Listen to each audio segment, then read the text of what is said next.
Before we start, I would like to show you two pictures. Here I am, the first time I met Saku at Justin Barbour's house in St. John's. Justin is also known as the Newfoundland explorer, and my book tells the story of how his dog Saku experienced their trip through the interior by snowshoe, raft, and walking. Saku was younger and smaller then, but his focus and good behavior was already on display.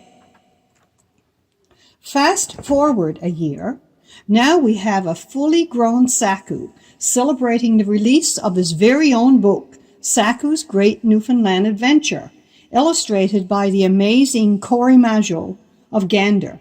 The book also features real-life photography contributed by Justin. Hello to all listeners. Hello to all listeners, especially Saku's young fans all over Canada and beyond. Saku, as you can see from the photo in the book here, in Saku's Great Newfoundland Adventure, is a Cape Shore water dog with the characteristic white patch on his chest. I especially welcome my friends from the Learn Star After School program at St. John's, St. Matthew's School in St. John's. Most of us of all ages are sticking close to home these days because of rules to help us stay healthy. To stay with this message of the safety of home, I am selecting pages where Saku and his human companion are focusing on connecting with home. So as we can see here in the book, here is the map of the start of their trip. From on the west coast, where we have the word start, all the way across, the line goes across the interior of the province until we get over to the Avalon Peninsula and the word finish, to their home base on the Avalon Peninsula. So we'll start to read here. After 3 days of waiting for better weather, we were anxious to get moving on our long journey back to St. John's.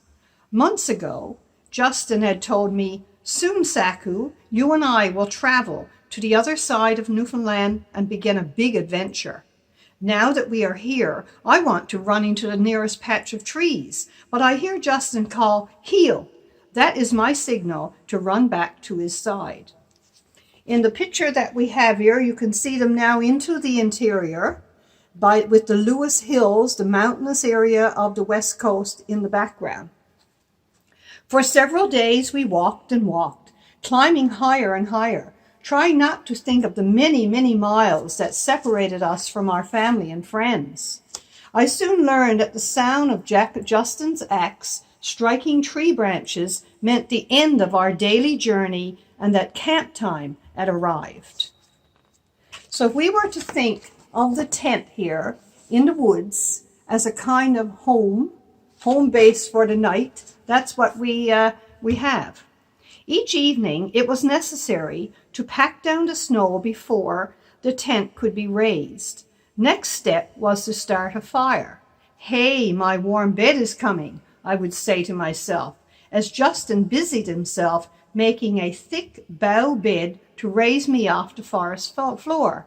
So what exactly is a bough bed? It provides flooring in the wilderness. It was traditionally constructed by the indigenous people living in the boreal forest. It can consist of two types of boughs, balsam fir or spruce. While these boughs can be placed on the ground in a pile, it is more beneficial to knit them together by digging the broken tips into the ground or snow. You continue to knit them together, point them all in the same direction, and make sure that your bed is around 4 to 6 inches thick to get it off the forest floor. "Hey, my warm bed is coming," I would say to myself, as Justin busied himself making a thick bough bed to raise me off the floor and get me closer to the glowing flames. After all, we were a team, and later I was happy to push my cold nose against Justin's hand once we settled inside the tent for the night. Now, you people at the moment are probably having to connect with your grandparents and your school friends or your work friends by phone, Facebook, or FaceTime. Here's how Justin and Saku reconnected with Heather and with the doggy friend Bear while away from each other. And you see them there in the picture. We have Heather over here receiving a call from Justin, Bear alongside, and back into the wilderness. Of course, we have Justin and Saku, by his name tag here, listening in. Once we were on higher ground, Justin had no problem connecting with Heather on his satellite phone to tell her of our progress. I could hear Bear, my doggy friend, woofing through the phone from many kilometers away. That sound stirred memories of swimming with Bear behind Justin's boat, which had been a favorite sport of ours last summer. The good news about reading, Saku and Justin's adventure, is that reading can set you free. We may be spending an unusual amount of time inside right now, but you can find yourself through the wonderful illustrations and the pictures of their adventure along with them. Let's join Saku and his friend Justin now in the interior, near the Bay du Nord wilderness, and travel with them.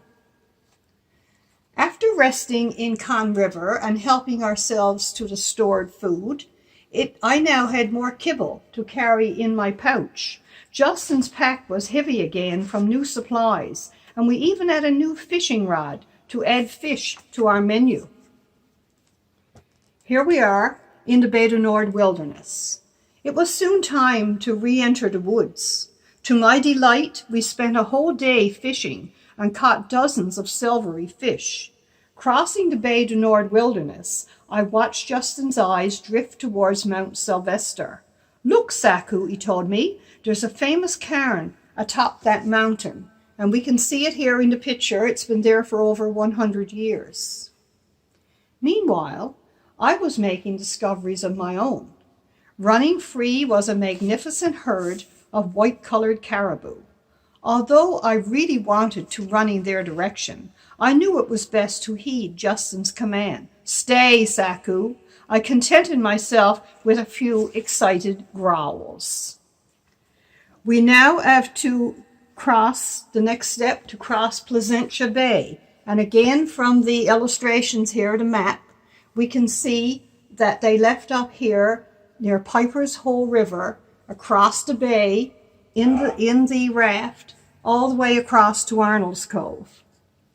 Following Piper's Hole River, we kept advancing, then launched our raft to cross part of Placentia Bay and avoid hours of bushwhacking through low trees and overhanging branches. Down Placentia Bay we paddled, past tugboats sent from the big oil refinery that we can see here on shore. Again, I sat upright in the bow, watching the churning water. I took my role as Justin's companion very seriously, so I whined my disapproval to him. I was so much happier when Justin turned toward shore in Arnold's Cove, since it was too windy to go any further over the ocean waves. And here they are, you see, traveling past the oil refinery there in Long Arbor. We were now crossing onto the Avalon Peninsula and heading into the home stretch. I remembered my previous trip in the Avalon Wilderness Reserve when I was just a puppy. That was where I first learned how to carry my food and explore my surroundings.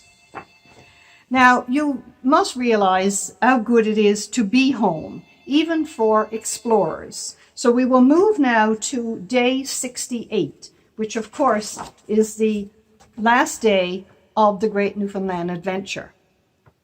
On day 68, I could sense Justin's growing excitement. Would today be the day we saw our family again? But first came a slow passage down Cape Broyle Pond, past fir-covered hills. After continuing to paddle the partially deflated raft because it's done so much work and traveled so far, we neared the eastern edge of the pond. I sat up straight, sniffing ahead, And of course, there they are with trees on all sides of them as they meander down the pond to Cape Broyle. I could see people gathering on shore in Cape Broyle. Pickup trucks were blowing horns, and the welcoming party was coming closer to the shoreline. The miraculous alpaca raft had held up, and we made it back. We couldn't believe it. So here we have at the end, or near the end of the book, the scenes from the arrival in Cape Broyle. The people gathered on the wharf, grouped near the shore as Justin is embraced by his parents, and finally the reunion of Bear and Justin, Bear and Saku, with Justin and Heather there at the end. I could barely wait for our raft to pull ashore. Barking loudly, I jumped onto the rocky beach. As Justin was embraced by his happy parents, I weaved my way through the cheering crowd, then made straight for Bear, whom Heather had been keeping on her leash. Together we rode over on a patch of grass and yelped in unison. So it is so good even for explorers to get back home. So everyone, all of us, can escape with Justin and Saku into a great outdoor adventure just by opening a copy of this very visual narrative. Soon, Saku and Justin will be talking about their adventures in the big land of Labrador. Some things have changed since they last traveled in the great Newfoundland adventure. Saku is now a little older and bigger. The watercraft has changed too. It is no longer a raft, but a big canoe. It will be fun to learn how they have become the Newfoundland and Labrador explorers. Some of you have watched scenes from this book on Justin's YouTube channel. There's now more exciting news. You can now see them travel in Labrador as well. Just look for the Newfoundland Explorer site and Facebook page. I'll give you a sneak peek at their upcoming adventure in the big land. Let's hear from Saku. Hello, friends. I have been exploring new trees and ponds ever since we landed back in Cape Broyle in 2017. It all keeps me fit for winter camping with Heather, Justin, and Bear, and for new long-distance expeditions. By the following spring, I just knew that Justin was planning some new wilderness travel. The maps came out and new equipment, among them a long green canoe and an interesting large blue barrel, and there will be pictures of these things to come. A few weeks later, Justin called me over one day and announced, "I'm off to catch a plane, Saku, but I'll see you again in a Labrador town called Goose Bay." At that time, I was staying in St. John's, being cared for by Justin's parents. In 3 days or so, they took me to the airport, the large airport in St. John's. A large cage was waiting, and although I was not thrilled with the arrangement, I settled down because I knew this mechanical bird would reunite me with Justin to explore the Labrador wilderness. So thank you so much for listening today. Goodbye.